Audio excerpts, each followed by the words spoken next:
Orient bell tiles studio से आप देख रहे हैं एबीपी न्यूज।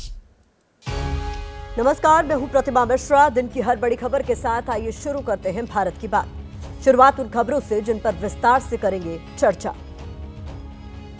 ईरान इजरायल युद्ध क्या ट्रंप और नेतन्याहू की दादागिरी का नतीजा है?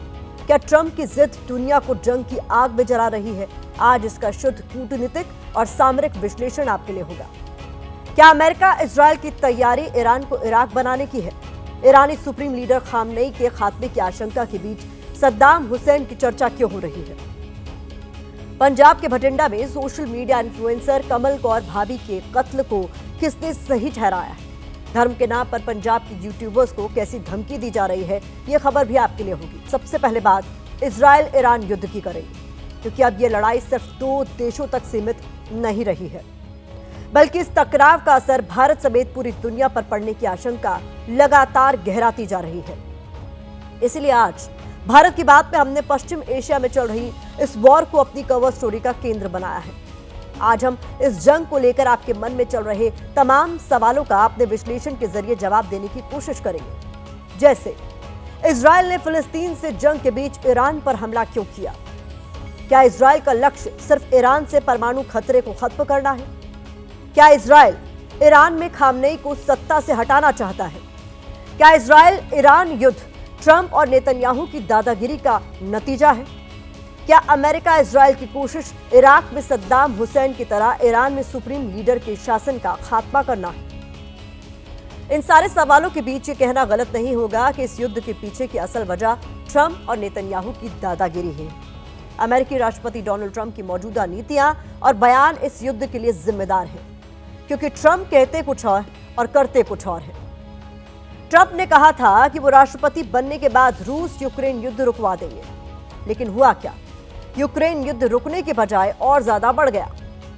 ट्रंप ने कहा था गाजा में संघर्ष विराम करा देंगे, लेकिन यहां भी क्या हुआ? इजरायल ने हमले और ज्यादा तेज कर दिए। ट्रंप ने दावा किया था कि भारत पाकिस्तान के बीच उन्होंने सीज फायर करवाया। हालांकि पूरा देश और दुनिया ये जानती है कि खुद पाकिस्तान ने भारत के सामने घुटने टेके। ट्रंप का इस पे कोई भी रोल नहीं रहा। अब ईरान को लेकर ट्रंप ने कहा था कि वो तेहरान को परमाणु हथियार नहीं बनाने देंगे। अंजाम क्या हुआ कि इजरायल ने ईरान के खिलाफ युद्ध छेड़ दिया। यानी ट्रंप की कथनी और करनी में बड़ा अंतर है। कुछ लोग ट्रंप को टोटल कंफ्यूज भी कह रहे हैं कि उन्हें नहीं पता कि करना क्या है। इसलिए हम कह रहे हैं कि ट्रंप नेतन्याहू के साथ मिलकर ईरान के खिलाफ मनमानी कर रहे हैं। इसे और आसानी से समझने के लिए आप एक रिपोर्ट देखिए।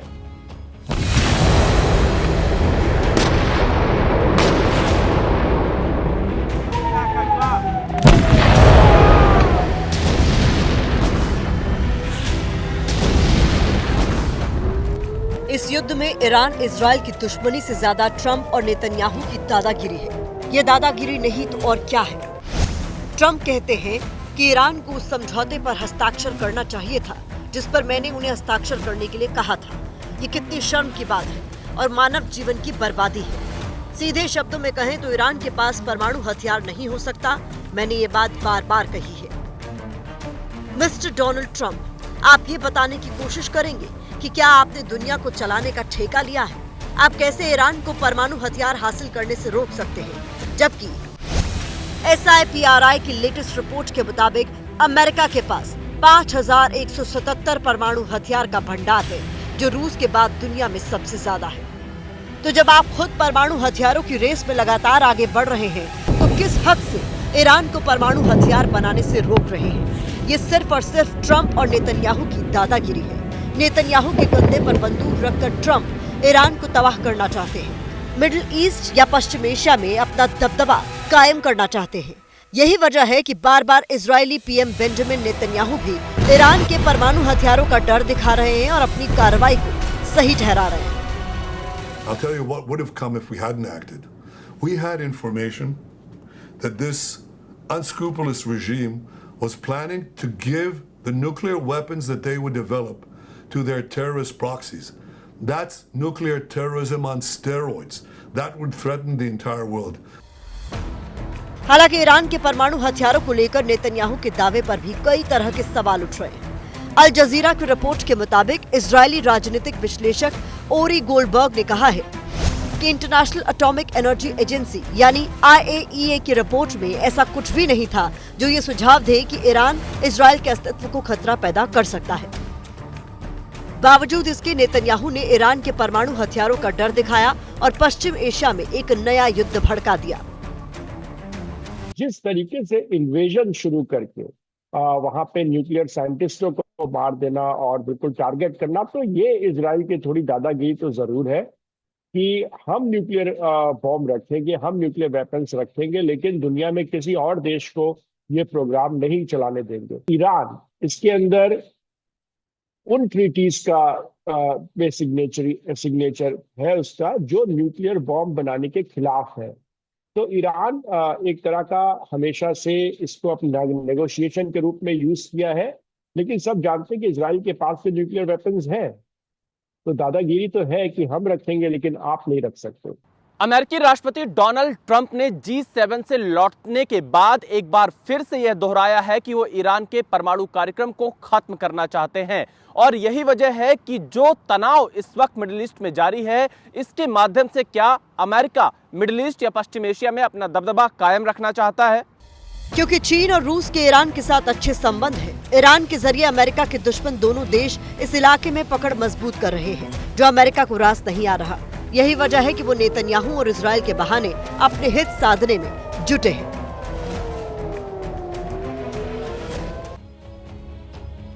दरअसल डोनाल्ड ट्रंप को नेतन्याहू के साथ मिलकर मनमानी करने और दादागिरी दिखाने का मौका इसलिए भी मिल रहा है क्योंकि ईरान का सहयोगी रूस यूक्रेन के साथ युद्ध में उलझा है।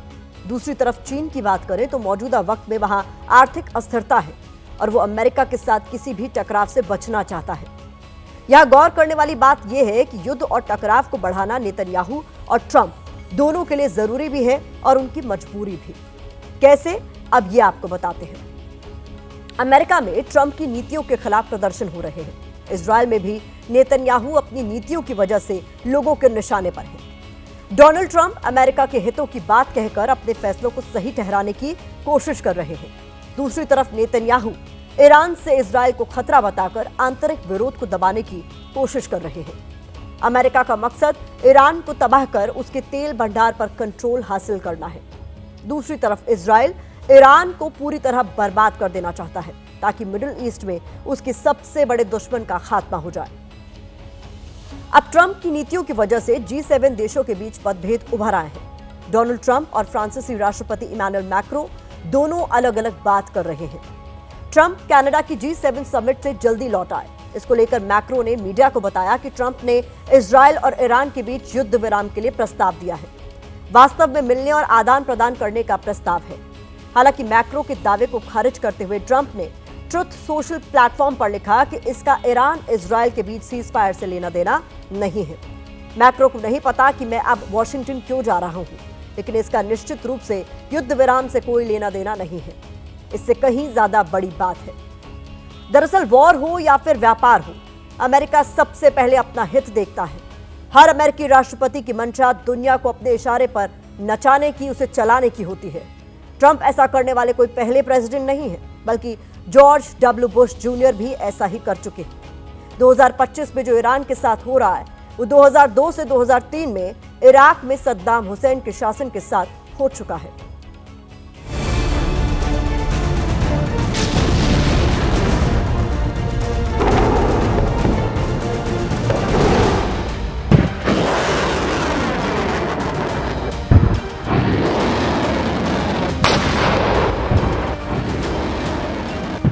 ईरान के खिलाफ युद्ध छेड़ने के पीछे नेतन्याहू के दो मकसद हैं। पहला, ईरान से किसी भी तरह के परमाणु खतरे का पूरी तरह से खात्मा।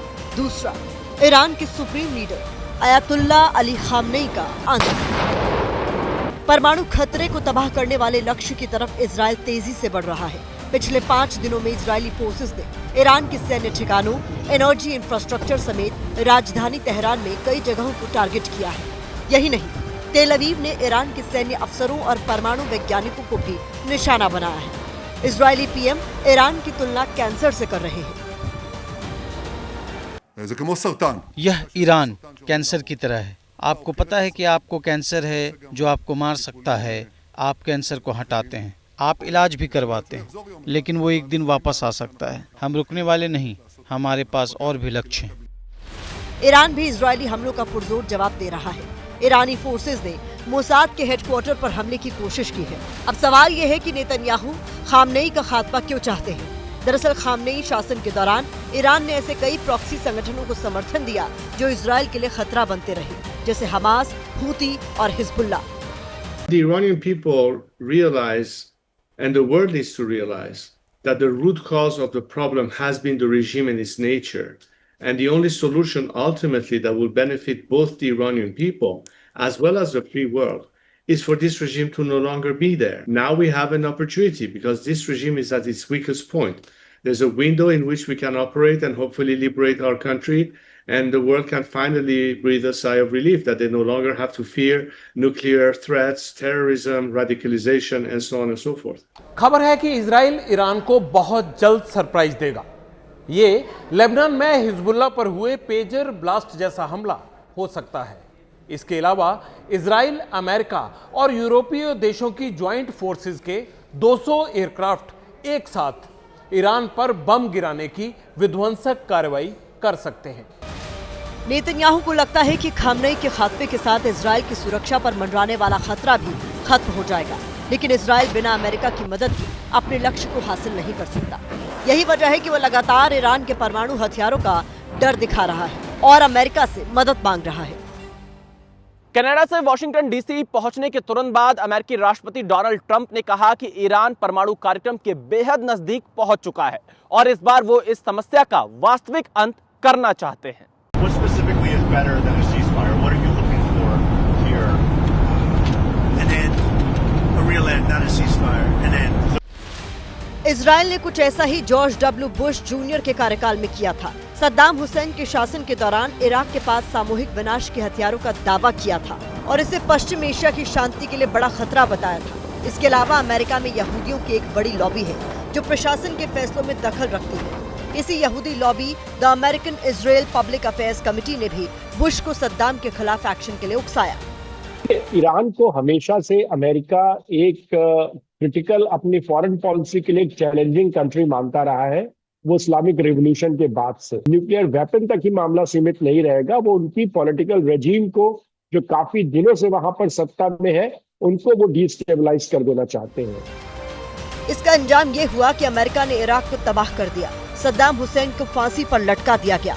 आज इराक अस्तित्व के लिए संघर्ष कर रहा है, अमेरिकी सेना का ठिकाना बना हुआ है। अब अमेरिका ईरान के साथ भी कुछ ऐसा ही करना चाहता है, इसीलिए ट्रंप कह रहे हैं कि तेहरान छोड़ना ईरानियों के लिए बेहतर है। हमारी अगली खबर पंजाब की उन महिला सोशल मीडिया इन्फ्लुएंसर से जुड़ी हुई है जो आजकल डर के साए में जी रही है। आपको याद होगा 11 जून को बठिंडा में एक महिला का कार के अंदर शव मिला था। शव की पहचान पंजाब की सोशल मीडिया इन्फ्लुएंसर कंचन कुमारी उर्फ कमल कौर भाभी के तौर पर हुई थी। इस हत्याकांड को अंजाम देने वाला मुख्य आरोपी अमृतपाल सिंह मेहरो है जो विदेश भाग गया है। इस हत्याकांड के बाद पंजाब की कई दूसरी सोशल मीडिया इन्फ्लुएंसर्स में जान जाने का डर फैल गया है। लेकिन ये इस खबर का सिर्फ एक पहलू है। इस खबर का दूसरा पहलू ये है कि हमारे ही समाज में कुछ लोग कमल कौर भाभी की हत्या को सही ठहरा रहे हैं। धर्म का ठेकेदार बने ये लोग कह रहे हैं कि धर्म को बदनाम करने वालों के साथ यही होना चाहिए। इसके बारे में आपको आगे बताऊंगी, लेकिन पहले उन सवालों पर आते हैं जो आज उठाने बेहद जरूरी हो जाते हैं। सवाल यह है, क्या रील बनाने से ही किसी की हत्या कर दी जाएगी? क्या धर्म का नाम लेकर किसी को मौत के घाट उतार दिया जाएगा? क्या धर्म कानून हाथ में लेने की इजाजत देता है? धर्म का नाम लेकर हत्या को कैसे कोई जायज ठहरा सकता है, जैसा अकाल तख्त साहिब के हेड ग्रंथी यानी मलकीत सिंह ने किया है?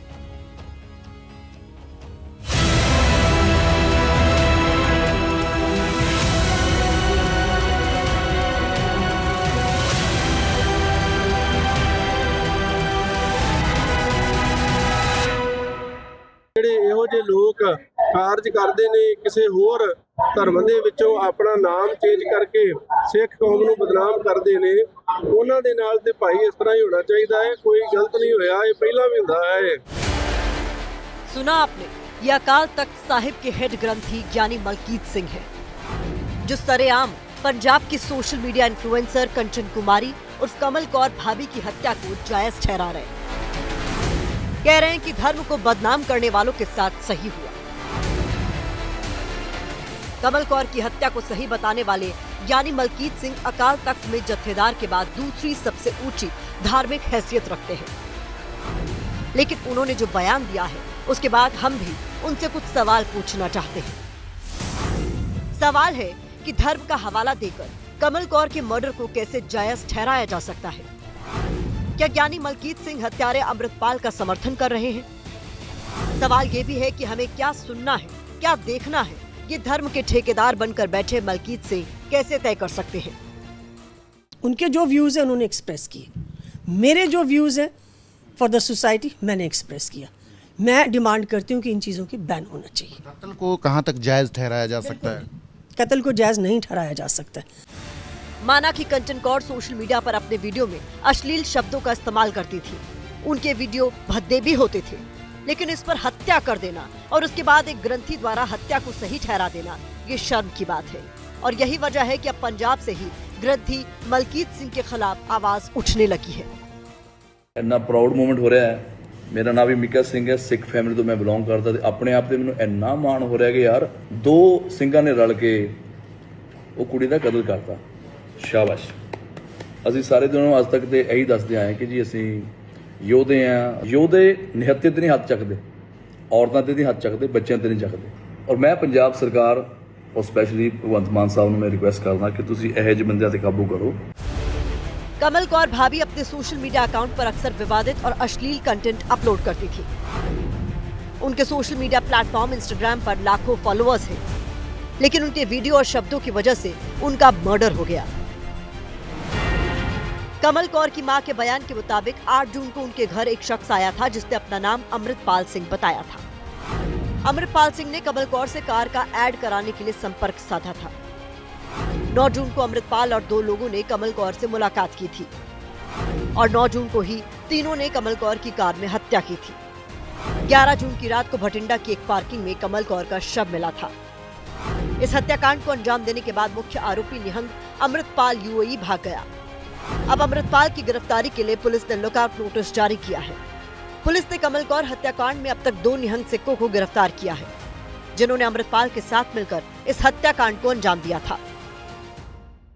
ਜਿਹੜੇ ਦੋਸ਼ੀ ਅਸੀਂ ਫੜੇ ਸੀਗੇ ਨਿਮਰਤਜੀਤ ਔਰ ਜਸਪ੍ਰੀਤ, ਇਹਨੇ ਆਪਣਾ ਕਮਰ ਕਸ ਲਾ ਕੇ ਉਹਦੀ ਗਲ 'ਚ ਪਾ ਦਿੱਤਾ। अमृत अगे होने होता गला घोटिया। कमल कौर हत्याकांड में 2 आरोपी भले ही पुलिस की गिरफ्त में आ गए हैं, लेकिन सवालों की छींटें पुलिस के दामन पर भी हैं। सवाल है कि कमल कौर की हत्या 9 जून को हुई और 11 जून को डेड बॉडी मिली। 2 दिन तक पुलिस को इसकी भनक क्यों नहीं लगी? सवाल है कि हत्या का मुख्य आरोपी निहंग अमृतपाल देश छोड़कर कैसे भाग गया, जिसको लाने के लिए अब पुलिस लुकआउट नोटिस के भरोसे है। कमल कौर की हत्या के बाद अब पंजाब की 2 जानी मानी यूट्यूबर्स दीपिका लूथरा और प्रीत जट्टी को बब्बर खालसा इंटरनेशनल ने ईमेल के जरिए जान से मारने की धमकी दी है, जिसके बाद दीपिका लूथरा ने अपना इंस्टाग्राम अकाउंट बंद कर दिया है। दीपिका ने कहा है कि उसने अपने अकाउंट से सारा आपत्तिजनक कंटेंट हटा दिया है। दीपिका लूथरा को धमकी के मामले में आज पुलिस ने पटियाला से एक शख्स को गिरफ्तार भी किया है। इस बीच दीपिका के घर के बाहर सुरक्षा भी बढ़ा दी गई है। मैं आही कहना चाहांगी कि मैं जो इन्होंने मैनू मना किया है आपां वो वीडियो पोस्ट नहीं करते पे, आपां वो चीज़ों को बंद कर दिता होया है। आईडी ते देख सकते हो, कोई डबल मीनिंग वीडियो नहीं हैगी। मैं जो ये चाहते सी आपां वो चीज़ां पोस्ट करनियां बंद कर दित्तियां ते मैनू टारगेट ना किया जाए।